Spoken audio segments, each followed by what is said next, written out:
जय गुरु जी संगत जी। मैं सचिन गोयल ग्रीनफील्ड कॉलोनी फरीदाबाद से। आज मैं आपसे अपना एक एक्सपीरियंस शेयर करूंगा गुरु जी के साथ। ये बात है लास्ट ईयर 2020 के न्यू ईयर सत्संग की, जो कि लक्ष्मण अंकल के घर पे हुआ था न्यू ईयर ईव पे। तो जैसे हर साल न्यू ईयर पे गुरु जी के यहाँ फंक्शंस होते ही हैं, तो लक्ष्मण अंकल ने एक सत्संग रखा और हम सब लोग गए वहाँ पे। हम शब्द चल रहे थे, सब लोग अपना ध्यान लगा के बैठे थे। मैं भी आँख बंद करके सिर नीचे झुका के गुरु जी का ध्यान कर रहा था। बट अचानक से क्या हुआ, मेरा एक बड़ा स्ट्रॉन्ग सा कनेक्शन गुरु जी के साथ इस्टेब्लिश हुआ और लिटरली मुझे गुरु जी दिखने लगे। और जैसे गुरु जी सबको अपनी सेवा देते हैं, कोई किसी से टांग दबवाते हैं, किसी से माथा दबवाते हैं, उस दिन गुरु जी ने मुझे अपने चरण पखारने की सेवा दी। उन्होंने बोला इत्थे आ, जहाँ मैं चरण पखारने के लिए सेवा दी उन्होंने मेरी। मैं बड़ा खुशी से, अब मेरे को विश्वास नहीं हो रहा था कि ऐसा भी हो सकता है, गुरु जी खुद बुला के मेरे को सेवा दें। खैर, मैंने उनके चरण पखारे, अपने कपड़ों से उनके साफ करके उनकी गद्दी, यहाँ पे वो नीचे छोटे से स्टूल पे अपने पैर रखते हैं, वहाँ पे उनके पैर रखे, चरण रखे उनके। और काफ़ी देर तक मैं करता रहा, क्योंकि उस एक्सपीरियंस को जब मैं उनके चरण धो रहा था, पखार रहा था, उस टाइम कैसा एक्सपीरियंस हो रहा था शायद मैं वर्ड्स में डिफ़ाइन नहीं कर पाऊँगा। But it was out of the world experience. ऐसा लग रहा था जैसे मैं इस दुनिया में नहीं हूँ, मुझे अपनी बॉडी फील होना बंद हो गई थी।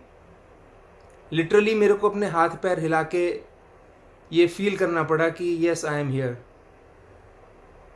और इतना इमोशनल, इतना आई फील प्राउड। मुझे लगा कि yes I am special, something special, कि गुरुजी ने मुझसे आज ये सेवा कराई। एक एक क्षण, एक एक पल ऐसा लग रहा था जैसे पता नहीं कितना डिविनिटी है उस टाइम, उस चीज़ में।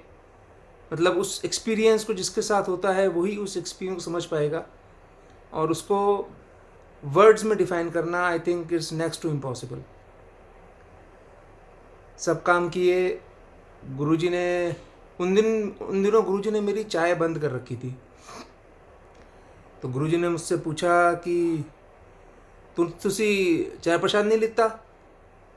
मैंने कहा कि गुरुजी आपने मना किया हुआ है चाय लेने के लिए।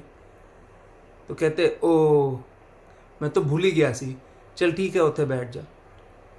मैं गुरुजी के चरणों में बैठ गया और उनके पैर दबाने लगा। वो इतना ऐसा लगता है जैसे पता नहीं आपको क्या मिल गया, आपने ऐसा क्या पाली अपनी लाइफ में। ऐसा फील होता है जैसे सब कुछ ख़त्म हो गया, आपको एक फुलफिलनेस की फीलिंग आती है। ऐसा लगता है कि आपकी ज़िंदगी में अब ऐसा कुछ भी नहीं रह गया जो आपको चाहिए हो। तो it was like divine experience. आँखों से आंसू नहीं रुकते हैं और अपने आप पर विश्वास नहीं होता है। तो वो जो फीलिंग है, वो जब गुरुजी चोले में थे, मुझे नहीं पता, क्योंकि मैंने उनको कभी चोले में देखा नहीं। सो आई डोंट नॉट नो, मुझे नहीं पता कि जब गुरुजी चोले में होके ये सारी संगत को अपनी सेवाएं देते थे तब क्या एक्सपीरियंस रहा होगा। लेकिन आज जब गुरुजी चोले में नहीं है, उसके बाद भी ये फील होता है, ये एक्सपीरियंस संगत को मिलता है, तो वो एक extra ordinary out of the world experience है।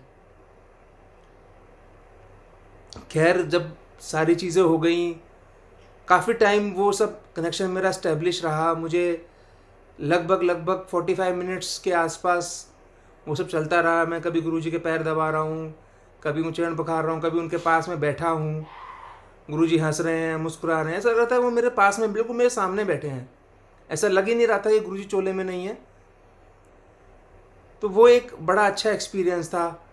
और ये सब चीज़ें, इस चीज़ को डिफाइन करती हैं कि गुरुजी इज़ विद अस एंड उनकी ब्लेसिंग्स हमेशा हमारे साथ हैं। तो गुरुजी के जो कहे शब्द हैं, जो गुरुजी चाहते हैं अपनी संगत से कि उनकी संगत कैसी होनी चाहिए, उनकी संगत में क्या होना चाहिए, क्या नहीं होना चाहिए, उनकी बातों को हम फॉलो करें, तो गुरुजी आपको ये हमेशा एहसास दिलाते हैं कि मैं आपके साथ हूँ और हमेशा तुम्हारे साथ रहूँगा। तो मेरी गुरुजी से बस यही प्रार्थना है, गुरुजी हम तो इंसान हैं, हम तो किसी काबिल हैं नहीं, बस आपसे यही एक रिक्वेस्ट है, यही एक प्रार्थना है, यही एक अरदास है आपसे गुरुजी कि आप हमारा हाथ कभी ना छोड़ें। हम लाइफ में हमने पहले भी बहुत गलतियां करी हैं, आगे भी करते रहेंगे, बट अपने बच्चों को आप हमेशा की तरह माफ़ करते रहना और अपनी ब्लेसिंग्स हमेशा देते रहना। जय गुरुजी, शुक्राना गुरुजी।